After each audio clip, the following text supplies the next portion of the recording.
breaking news in Surfside, where a building has partially collapsed. It's the most shocking thing that I think we've seen ever. The latest right off the top. A chilling pedestrian bridge collapse in Washington, D.C. It's impossible to drive by it and just not think about it, forcing some South Florida residents to relive a tragedy. A trooper in hot water. You don't have a right to use a taser because the kid's ignoring him and on his phone. After tasing a teen in Southwest Florida. These stories and more coming up on Newsbreak. Hello, South Florida. I'm Zitlali Solache, and today is Thursday, June 24th, 2021. From the South Florida Media Network's Biscayne-based studios in North Miami, this is SFMN Newsbreak. Breaking news coming from Surfside this morning. A multi-story residential building has partially collapsed. It happened around 2 a.m. this morning. The Surfside mayor confirming at least one dead at this hour. The network's Alejandra Garcia has details from the control center. So Lali, more than 80 Miami-Dade fire rescue units were sent to the scene of a partial building collapse in Surfside around 2 a.m., where at least one person has died and several are injured.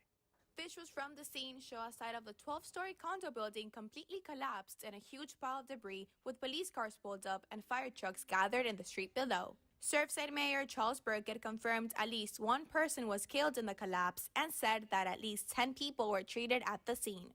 Family members are gathering in one area and others have been transferred to the hospital. It's hard to imagine how this could happen. I've lived in Miami Beach, I was born here, and buildings just don't fall down. Never. I mean, it's the most shocking thing that I think we've seen ever. It looks like an earthquake. A resident of the collapsed building, Barry Cohen, says both him and his wife were rescued from the building by firefighters as they heard loud pounding. I was concerned, and I said that to the management of the condo that we live in, that they should be doing something to make sure that our property is being protected. A major search and rescue operation is still going on for survivors trapped inside the collapsed residential building near 88th Street and Collins Avenue. An investigation as to what exactly caused this building to collapse has begun. As you just saw on your screen, a reunifications hotline and center have been set up to reunite with loved ones from Chaplain Tower South. The correct address is 9301 Collins Avenue, and the number is 305-614-1819. In the Control Center, Alejandra Garcia, South Florida Media Network. Another tragedy this morning. Several people were injured when a Washington, D.C. pedestrian bridge collapsed. As the network's Emma Delamo reports, this cave-in hits close to home for Florida International University. A pedestrian bridge came crashing down yesterday afternoon onto an interstate in Washington, D.C., leaving several injured and 4 others waking up in the hospital this morning. Footage shows the collapsed bridge blocking both directions of the highway. According to D.C. Fire and EMS, there were no reports of people being trapped. However, a hazmat crew was at the scene mitigating a fuel leak from a diesel truck that was partially beneath the bridge. The collapsing of the bridge in Washington, D.C. is similar to that of the bridge that collapsed back in March of 2018. Behind me, you can see the remains of the pedestrian bridge that fell outside Florida International University on the intersection of Southwest 8th Street and Southwest 109 Avenue. Even 3 years later, students, faculty, and local members of the community can remember the intense feelings that they must have felt after hearing the tragic news of this bridge collapsing. In total, there were 6 killed by this bridge collapse, 10 were injured, and 8 vehicles were crushed here when this bridge fell in Sweetwater. Gabriela Solorzano, a recent FIU graduate who was a student at the time of the bridge collapse, has not forgotten the tragic incident and remembers her friend who was a victim in the collapse. She was just a normal FIU student like the rest of us, and you would never think that could happen to someone that you know. So it definitely took a really big toll on me and a lot of our friends who knew her as well. Now I drive by that street every day, and it's impossible to drive by it and just not think about it. As for the collapse in Washington, D.C., officials are still investigating the cause of this accident. Reporting for the South Florida Media Network, this is Emma Delamo. An officer is fighting for his life this morning, and a suspect is on the run after a confrontation in Daytona Beach. The Daytona Beach police chief said that a police officer is in grave condition after being shot in the head last night. The suspect is Othel Wallace, a 29-year-old man, was last seen in a 2016 Honda Civic with California tags. There is a $100,000 reward for information leading to this arrest. A teen tased by a Florida police officer after possible knowledge of burglaries in the area. Activists outraged this morning for excessive use of force. The network's Libyan Balmaceta reports. To explain how he got to this point, Fort Myers police trooper George Smirnius explained his reasons in 2 arrest reports. He claims Jack Rodeman's behavior was suspicious. Rodeman was walking to his girlfriend's house in a Fort Myers neighborhood and darted in the bushes leading to a backyard. This happened in the Timberlake community close to Three Oaks Parkway on Monday. Attorney Chris Brown says a trooper can detain someone if there is a reasonable suspicion the person is doing something wrong. Darting into the bushes alone, I would think, would not hold up as in and of itself a reason to detain them.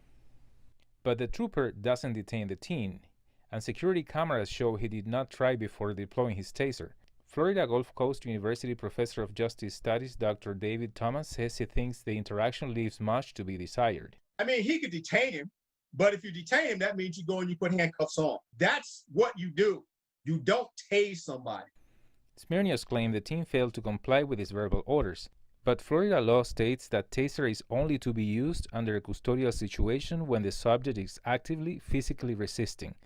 Verbal non-compliance is not a legal reason to use a taser.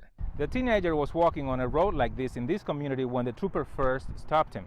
The boy's mom told NBC2 that that's when her son darted through bushes like this to get into his girlfriend's backyard, and everything happened in there. Florida Highway Patrol says they're conducting an internal investigation. The trooper is on active duty while the investigation is being completed. In Fort Myers, this is Libyan Balmaceda reporting for South Florida Media Network. Big news for the Free Britney movement this morning. The pop star had her first appearance in court yesterday with an emotional 24-minute plea for the end of her conservatorship. Spears said that after 13 years, she's ready to have her life back, calling the restrictive legal guardianship by her father abusive and that she is traumatized over it. She also adds that she wants to get married and have a child, both of which her conservatorship doesn't allow. Her father's only response to this was that he loves and misses her. A comic book crime fighter with a special gift for the Pope. That's still ahead, and so is this story. Where you don't have a seat at the table, apparently, because we didn't have an invitation to this conversation. The president assembling a team to fight crime, but one local leader was not invited. Newsbreak will be back in 2 minutes. I hear someone go, "Didn't it come from you guys?" Strangers cough at me. Move away from me. Someone spit towards my direction. All the stereotypes that we've worked so hard to break are just going to be reversed. And I won't let that happen. We all have to play our part. I donate my plasma. I've been making masks. We deserve respect as much as everybody else. I'm a firefighter, not a virus. I'm a mask maker, not a virus. I'm a nurse. I'm a delivery woman, chef, a neighbor, artist, Bus driver. I'm a doctor. Fight the virus. Fight the virus. When I first saw a turtle, my heart was full. Now I'm anything but lonely. We had this deep connection, this heart connection. He just wants to be close to you and part of your life. Every day with Turtle is a perfect day. When I'm holding her, it makes me feel calmer. I think everything he does shows how much he loves us. When we adopt a shelter pet, we discover they're a little bit of a lot of things. But they're all pure love. When I was your age, I was just like you, fascinated by stars.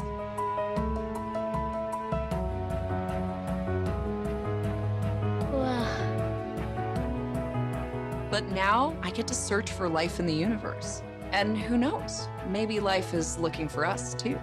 So we're like aliens to them? Yeah. Does anyone want to be a scientist now? I do.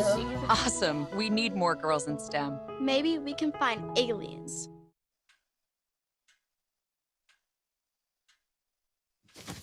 Awkward. I'm the awkward silence. You try to avoid me. then there I am again. But an awkward silence can be a great thing. Like Kelly here is about to demonstrate. You haven't really been yourself lately. Are you okay? Find out how you can help a friend with their mental health at seizetheawkward.org.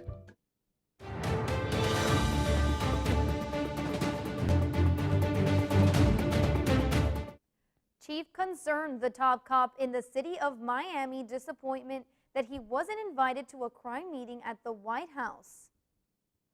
Today, President Biden is working on reducing crime after he announced a strategy that cracks down on firearms used in violent acts and invests in community policing. Miami Police Chief Art Acevedo, who is also the president of the Major City Chiefs Association, had something to say about who was included in the conversation. And to not have the big city chiefs there is, we're already off to, I think, a challenging start. Although Chief Acevedo did not attend the meeting with President Biden yesterday, Miami-Dade Mayor Daniela Levine Cava was present. Speaking of crime fighters, the Vatican has its own superhero this morning as Spider-Man and the Pope shook hands yesterday.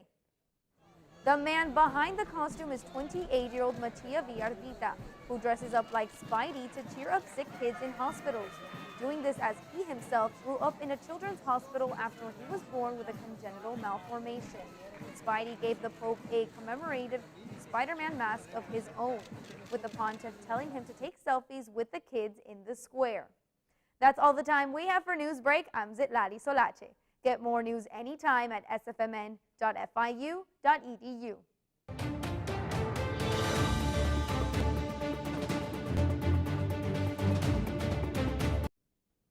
Did I say something wrong here?